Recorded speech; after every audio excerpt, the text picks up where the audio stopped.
എല്ലാവർക്കും നമസ്കാരം. ഞാനീ പോകുന്നത് ഞങ്ങൾ കണ്ണൂരുകാരുടെ പുണ്യമായ നമ്മുടെ പൊന്നുതമ്പുരാൻ്റെ നടയിലേക്കാണ്. ജാതി മത ഭേദമന്യേ വിളിച്ചാൽ വിളിപ്പുറത്തെത്തുന്ന പൊന്നുമുത്തപ്പൻ, ഒരു വിളിക്ക് 9 കൂറ്റുകാട്ടുന്ന പൊന്നുതമ്പുരാൻ. പറശ്ശിനിക്കടവ് ശ്രീ മുത്തപ്പൻ മടപ്പുര.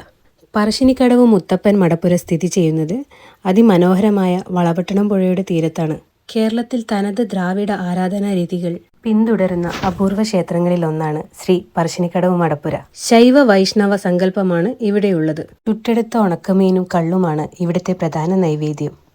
ചില വിശേഷ ദിവസമൊഴികെ എല്ലാ ദിവസവും അതിരാവിലെ തിരുവപ്പനയും മുത്തപ്പൻ വെള്ളാട്ടവും വൈകിട്ട് ഊട്ടും വെള്ളാട്ടവും കെട്ടിയാടുന്നു.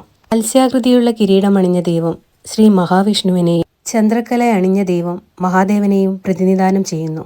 ഇവിടെ എത്തുന്ന ഓരോ ഭക്തന്റെയും മനസ്സു മാത്രമല്ല, വയറും നിറച്ചാണ് ഭഗവാൻ മടക്കിവിടുന്നത്. ഐതിഹ്യമനുസരിച്ച് കണ്ണൂർ ജില്ലയിലെ തന്നെ എരുവേശി എന്ന ഗ്രാമത്തിൽ അയ്യങ്കര ഇല്ലത്താണ് മുത്തപ്പന്റെ ബാല്യം.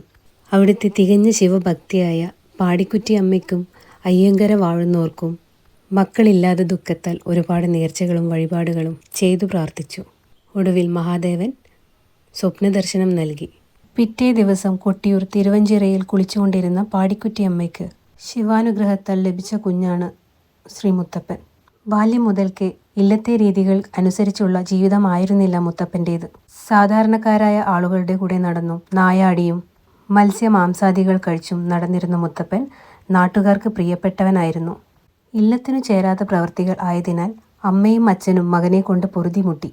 പുത്രസ്നേഹത്താൽ ആദ്യമൊക്കെ അമ്മ എല്ലാം പൊറുത്തു. ഒടുവിൽ പൊറുതിമുട്ടി വീട് വിട്ടിറങ്ങാൻ പറഞ്ഞു. അപ്പോൾ മുത്തപ്പൻ കാലഭൈരവന്റെ രൂപത്തിലുള്ള തൻ്റെ ഉഗ്രരൂപം കാട്ടിക്കൊടുക്കുകയും അവതാര ഉദ്ദേശം വെളിപ്പെടുത്തുകയും ചെയ്തു.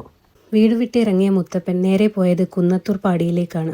അവിടെയാണ് മുത്തപ്പൻ്റെ ആരൂഢ സ്ഥാനമെങ്കിലും ഇവിടെ പ്രത്യേകിച്ച് ഒരു ക്ഷേത്രമൊന്നുമില്ല. ഉത്സവ സമയത്ത് താൽക്കാലിക മടപ്പുര കെട്ടിയുണ്ടാക്കുകയാണ് ചെയ്യുന്നത്. പിന്നീട് തൻ്റെ അവതാര ലക്ഷ്യങ്ങൾക്കായി മറ്റൊരിടം വേണമെന്ന് തോന്നിയ മുത്തപ്പൻ കുന്നത്തൂർ പാടിയിൽ നിന്ന് മുത്തപ്പൻ ഒരു അമ്പെയ്യുകയും അത് പറശ്ശിനിയിൽ വന്ന് പതിക്കുകയും ചെയ്തു. മുത്തപ്പൻ അവിടെ വസിക്കുകയും ചെയ്തു എന്നാണ് വിശ്വാസം. അപ്പോൾ ഇത്രയുമാണ് പറശ്ശിനിക്കടവ് ശ്രീ